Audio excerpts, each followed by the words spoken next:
তো প্রিয় দর্শকবৃন্দ আসসালামু আলাইকুম, কেমন আছেন আপনারা? আশা করি আল্লাহর রহমতে ভালো আছেন। যদি চ্যানেলটি ভালো লাগে অবশ্যই চ্যানেলটি সাবস্ক্রাইব করে আমার পাশে থাকবেন। প্রতিদিনের মতো আজকে এক আপুকে আমার চ্যানেল হাজির করেছি। মিডিয়া কী কারণে আসলো সেটা আপনাদেরকে শোনাবো।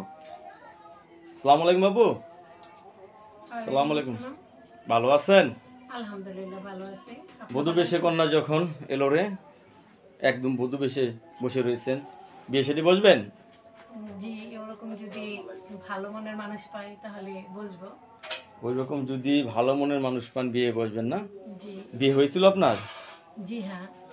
আচ্ছা, বিয়ে যেহেতু হয়েছিল তাহলে তো আপনি অবশ্যই সংসার করছেন। হ্যাঁ। এখন কতদিন ধরে স্বামী ছাড়া আপনি? 4 বছর। 4 বছর ধরে স্বামী ছাড়া। এখন বিয়ে বসবেন আবার না? জি। অনেকে তো বউ মারা গেছে, বউ চলে গেছে, আর যদি আপনাকে বিয়ে করতে চায় কি করবেন? হ্যাঁ, এরকম লোক পাইলে বিয়ে বসবো। এরকম লোক পেলে বিয়ে বসবেন? জি। ছেলে মেয়ে আছে আপনার? হ্যাঁ, একটা বাচ্চা আছে। একটা বাচ্চা আছে।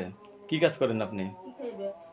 আমি তো বর্তমান সেলাই মেশিনে কাজ করেন নাকি বাসা বাড়িতে কাজ করেন? না, একটা বাসা বাড়িতে কাজ করি। বাসা বাড়িতে কাজ করেন। এখন নতুন করে সংসার করতে চাচ্ছেন, ছেলে যে বয়সের হোক সমস্যা হবে না, ঠিক না? হ্যাঁ। আচ্ছা, ফ্যামিলিতে কে কে আছে? আপনার বাবা মা কেউ আছে?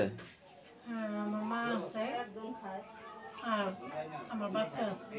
আচ্ছা, বাচ্চা আছে। এদের নিয়ে আপনি এখন সুখে আছেন মোটামুটি ভাবে নাকি? জি। আচ্ছা, প্রথম স্বামী কি হয়েছিল আপনার? হার্ট অ্যাটাক করে মারা গেছে। হার্ট অ্যাটাক করে মারা জি। গেছে। তো অনেকদিন ধরে স্বামী ছাড়া। তো এতদিন পর হঠাৎ বিয়ে বসার জন্য আপনার সিদ্ধান্ত নিলেন? কি করবো, একা একা আর কতদিন থাকবো। নারী জীবনে একলা চলতে পারেন না, এটা বাস্তব কথা, ঠিক না? সেটাই, মাথার উপরে একটা ছায়ার দরকার আছে। মাথার উপর একটা ছায়া দরকার আছে।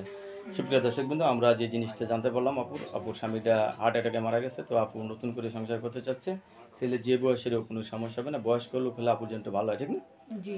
আপু আপনাকে অশেষ ধন্যবাদ আমার চ্যানেল সম্বন্ধে জন্য। দেশের পরবর্তী একটি মেয়ের ভিডিও জন্য অবশ্যই অপেক্ষা করবেন।